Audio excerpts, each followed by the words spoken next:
August 10th. I wake up at a decent time for once, for I know today is the single most important day of the year, the QuakeCon 2018 keynote, and the gameplay reveal for Doom Eternal. People around the world drop what they are doing at 11 in the morning, Central Time, on Bethesda's official Twitch channel. 11 AM, the time finally comes. And it's largely anything but Doom. COD got us again. Hype us up for something and then save it for last, so we see what else they have. But we have an ace in the hole. Turn off the stream.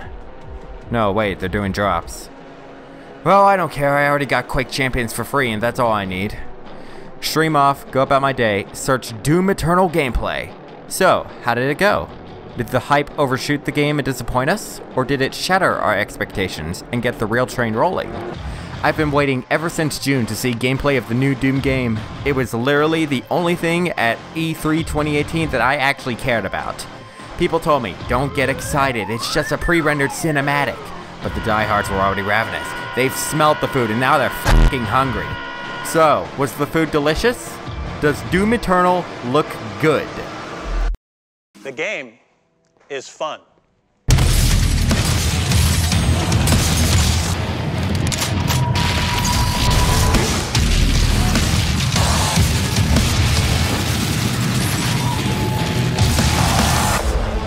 Well, holy shit. This right here is how you do a sequel. You take what made the original so good and you expand upon it. But not only did they do that, they also went even further back to the series' roots, as evident in many of the enemy and weapon redesigns. They're even building a Doom universe now, which I personally welcome as long as it doesn't interrupt my roaring rampage of demon genocide. Sorry, mortally challenged. I've watched the Hell on Earth and Phobos gameplay demos several times now, and throughout I've noticed a number of little details that probably slip past most viewers. So I'm going to share my thoughts on the gameplay, as well as talk about those aforementioned little things. Starting with the movement, the meat hook and the dash are very welcome additions. I mean, look at this! Doom Guy can fly now! Hot damn! Not only is this great for combat, but it may also make for some interesting secret exploration. For the enemy and weapon redesigns, I like all of them save for the Mancubus. I personally like the 2016 design better, but I understand that porting that over would clash with the old school aesthetic of all the other redesigns. So here's to hoping that it grows on me. Actually, speaking of old school, I feel like some of these kill animations are too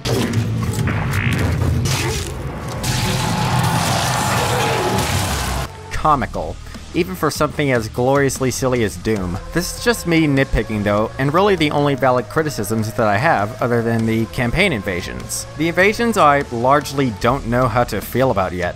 I mean, yeah, it's optional and you can turn it off, but I feel like it's Dark Souls copying for the sake of Dark Souls copying. I don't know, maybe it'll turn out to be good or a throwaway feature. This is not to say that I hate Doom Eternal. Quite the contrary, my criticisms make up like only 5% of the material shown. Everything else is yes! The movement, the enemies, the weapons. Actually, the sounds are kinda weak, please just add some beef to them, thank you very much. And the soundtrack, courtesy of Mick Senpai, just sounds orgasmic.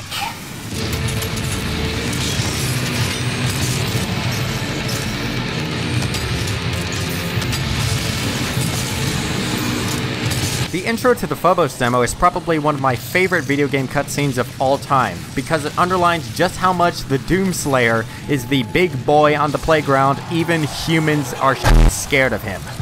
God, it's him.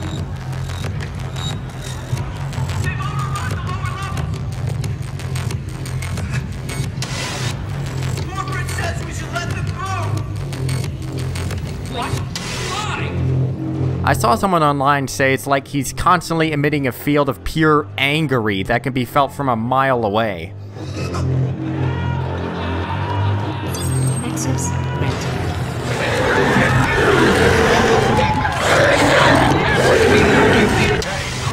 Alright, of course, I'm briefly gonna talk about the snowflakes freezing hell over for anti-SJW jokes. You know, I love my drama. Earth is the melting pot of the universe. Yeah, the Earth is melting alright. Yes, the jokes are corny. Yes, it pokes fun at the SJW community, and rightfully so. No, I do not think the guys at id Software should be eviscerated inside out for making these jokes. Yes, the fact that people are getting offended over it makes the joke even more funny. No, the jokes go deeper than face value once you realize that the UAC is now basically confirmed to be a cult that worships demons and want them to consume our world without resistance. Which also brings into question, where's Samuel in all this? Maybe he doesn't have nearly as much power in the corporation as we used to believe, so maybe he'll still be on our side? Say. Whoa, calm myself there. I was about to ramble into the tinfoil hat zone. So basically, Doomy Ternal looks sick, and all I need is a release date and I'm sold. But oh no, the video doesn't end here. I said that the many times I've watched the trailers, I noticed a lot of little details that might slip by average viewers. So here I am with my contribution to the Doom community, several small things you definitely missed in Doomy Ternal's gameplay. Let's start by placing the Hell on Earth demo setting. Where is it? Well, right when Doom Guy punches the wall, there's a sign up in the distance that says EU Banks International. I initially only noticed the EU Banks part, leading me to believe that this was somewhere in Europe. However, I finally took another look and saw what looks like the International right after reading this red screen. Emergency Alert System. The United States' very own EAS, complete with a contagious disease warning. Clearly they don't know what hit them.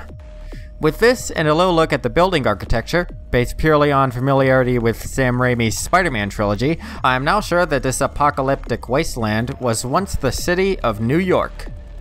Moving on into this plaza here, we can see signage reading Mixum Financial, helping you build your empire. If you're not familiar, Mixum is the company responsible for producing and shipping the chainsaws found in Doom 3 in 2016, as well as helping the UAC colonize Mars. At the corner of this first arena is a gore gate, I call because they're opened with gore keys, which we never return to, with what appears to be a tech-like archway down the corridor. We'll come back to this later. Go? More like, uh-oh. Thanks to Reddit for noticing this one. When Doom Guy acquires that extra life, if you look back into the Mixum Financial Plaza, there is what appears to be a door opening into what looks like a secret or a monster closet. With our first and only look at the auto map, we can see what is behind that gore gate from earlier. An entire half of the level we don't even get to see. What also intrigues me is this descent. Has Hell dug a hole into the Earth's surface? Is that where a portal is? Right when we get the rocket launcher, we can see that it used to belong to this UAC soldier, slumped dead against the wall. Either he fought valiantly to his last breath, or he blew himself up humiliatingly.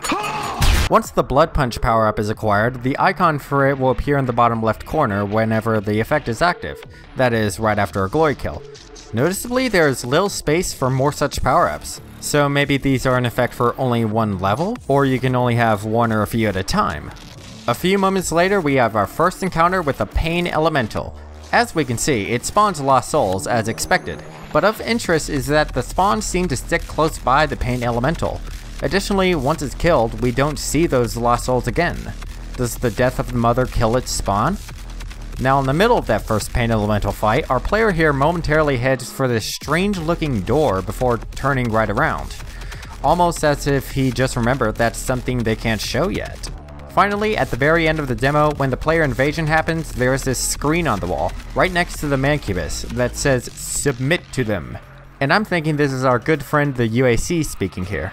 Taking our excursion into Phobos, there's this screen with an outline of the BFG 10K, superimposed with what appears to be a charge meter. Looks like it's charging up before we finally see it fire.